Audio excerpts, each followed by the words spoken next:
All right, welcome to today's Tech Talk Tuesday. Apologies again for not getting this video out last week. Again, my time management was just poor and had some unexpected things pop up and I wasn't able to get this video done. That being said, let's go ahead and dive into it. So for today's video, we're once again working on the Dodge Viper, and I had a miss that had developed that was intermittent, and so I went ahead and replaced all the spark plug wires. You saw that video, and when we did that, it took the car out for a drive and everything worked great. Drove it for about an hour and there was no more problems, no more miss. Well, unfortunately, not too long after that, I went to a Cars and Coffee in Milpitas and it drove beautifully there. And then about a half an hour after leaving there, it started to miss again. And then I let the car sit for about 5 hours while I was visiting a friend's house. And after that, started up, drove great all the way home. So there's definitely a thermal aspect to this miss. And considering the fact that it only appeared after a couple of hours of driving, and I'm leaning towards it's still in the ignition system, because when I first really developed, before I replaced the spark plugs, it started missing within 15 minutes of driving. So that's why I thought I had it resolved when I replaced the plugs, because I was able to drive it for an hour without any issues. But since it has popped up after a couple of hours of driving, my guess is the spark plugs helped with the system, with the problems I was having, but didn't completely fix it. And so went ahead, ordered a brand new set of spark plug wires from qualitywires.com. From all the research that I've done, they make the best spark plug wires on the market for the Dodge Viper. So I went ahead and ordered those. They offer them in a variety of colors. Normally I would have gone with blue wires because of course all my cars are blue, but with the Viper engine, with the valve covers and the intake all being red, I went ahead and got red wires. And then I also went ahead and ordered a pair of Screamin Demon coils. I was able to get those through Summit Racing.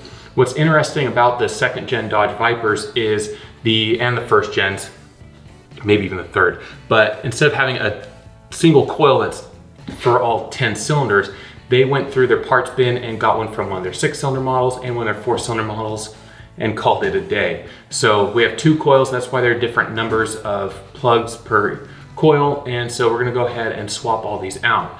Now, unfortunately, the coils are located back here behind the cowl, so we do have to take some parts off to get access to them. But that being said, I much prefer this over the Gen 3s because the Gen 3 engines, the coils are actually underneath the intake manifold and you have to remove the intake in order to get access to them.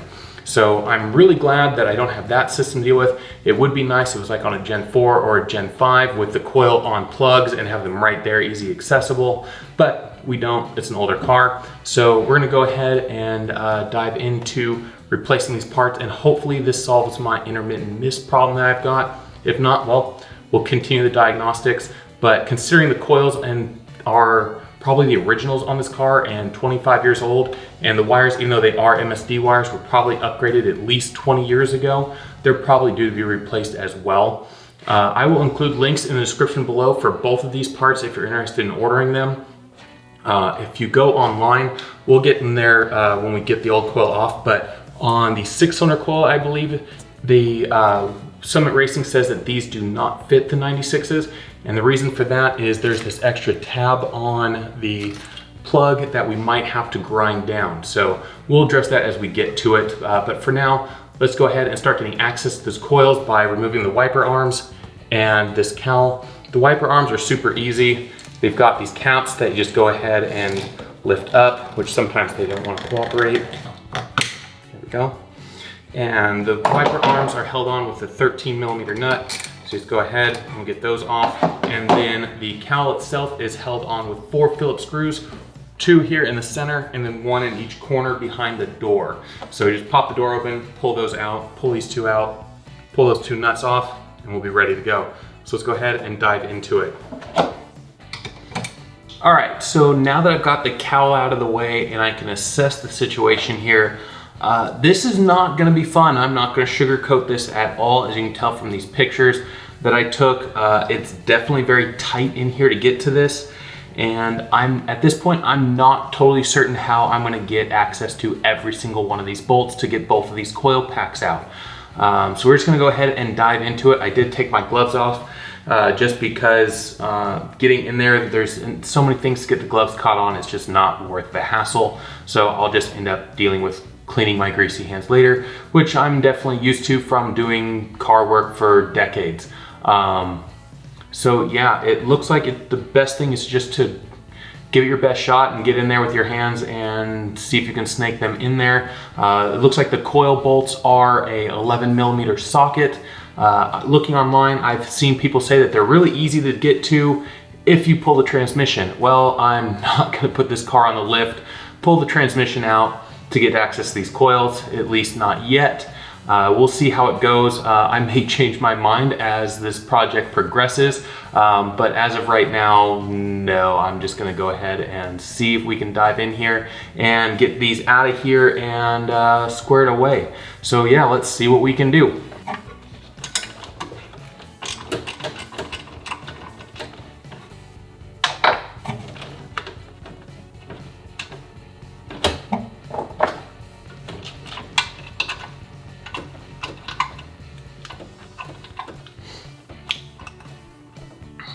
And then of course the electrical connectors are on the underside as well, so that could be a challenge.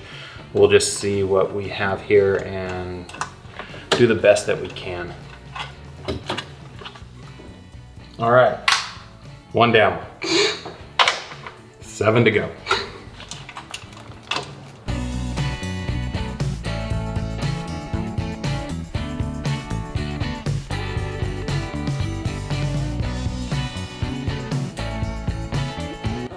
I will say this is definitely not for the faint of heart.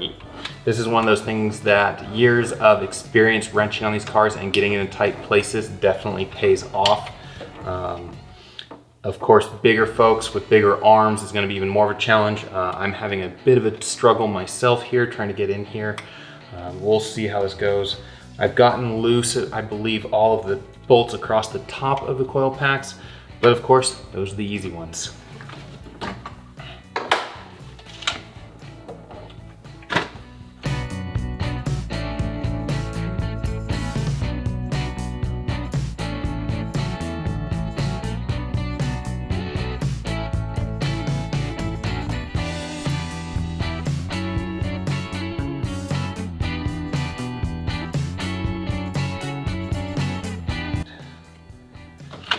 All right. Now, well, the easy coil is now unbolted. I got all 4 bolts out of the coil. It's easily accessible. And of course, Chrysler doesn't want to make this easy on us. All right, so normally I would also recommend replacing 1 wire at a time. Unfortunately, the way things are routed and jumbled in here, that's not exactly that easy to do. Plus we've got wires going different directions to different sides, and so it makes it a bit of a challenge to do so. So in that note, what we're gonna have to do is identify which prong on each coil goes to which cylinder and document those here on a piece of paper, so that way we can go ahead and route the new ones together and hopefully not have any problems.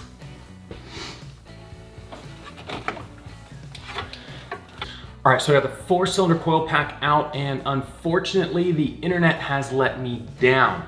So I was under the impression that, based off of my readings on the internet, that on the 96, the only difference on the plugs was on one of them, you had to just grind down an extra tab on the coil and they would plug right in. Unfortunately, that's not the case. As you can see in this picture, the coil plug itself is very different between the two. I guess if I wanted to, I could rewire the plugs and install the new Screamin Demon coils, but with how little space there is back there, I'm not gonna go ahead and do that. So unfortunately, we're not gonna go ahead and replace the coils and the plug wires on this today. It's really unfortunate. I was hoping to get that done and test it out, make sure everything was okay, but that's not the case. So unfortunately, I'm gonna have to send those Screamin Demon coils back and see if I can get an OEM set of coils and do it on another day. So there's no sense in going through and trying to, well, I guess I could go through and replace the plug wires and at least see if that's my problem and don't have to actually replace the coils later.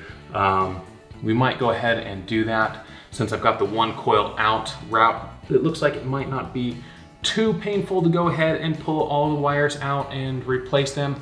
So let's give that a shot. Actually, now that I'm thinking about this and talking about it out loud and looking back here, I think let's go ahead and get at least some work done, get these spark plug wires replaced. Hopefully that is the problem, it's not the coils themselves, but I'm still gonna go ahead and order a new pair of coils and we'll see about replacing those at another time. I was hoping to do it all at once because it is such a tight area and such a pain to get to, but that is not my luck today, unfortunately. So let's go ahead and get these wires routed and button the car back up and go from there.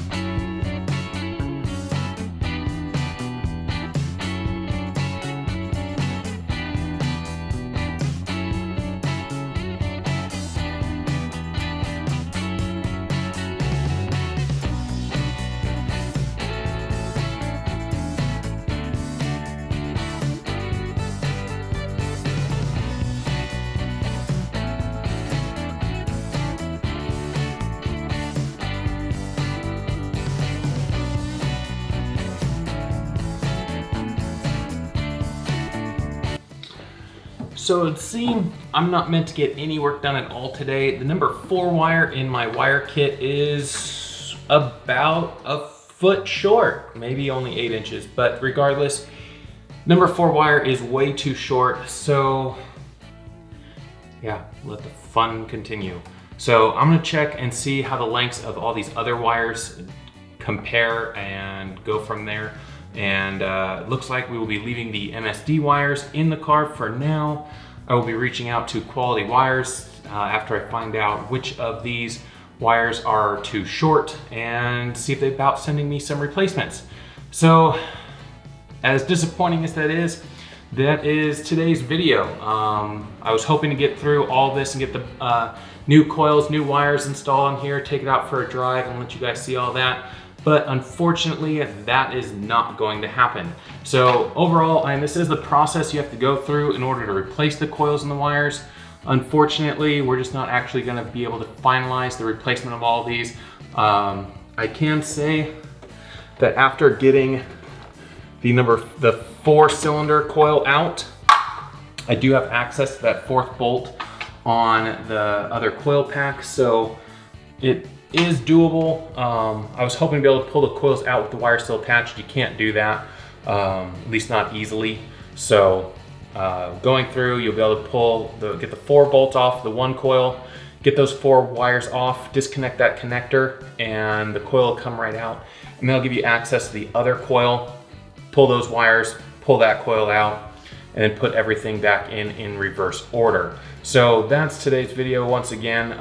Sorry it wasn't more climatic and getting everything done and buttoned up and testing it out. But that happens sometimes on working on these cars. So if you found this information useful, as always, of course, smash that like button. Give me that thumbs up. It helps me out with the YouTube algorithm. And of course, if you want to be kept up to date with all my future uploads, don't forget to smash that subscribe button down below and ring that notification bell as well. And that way YouTube will keep you updated of all the videos I do in the future. And as always, guys, I will see you in the next video.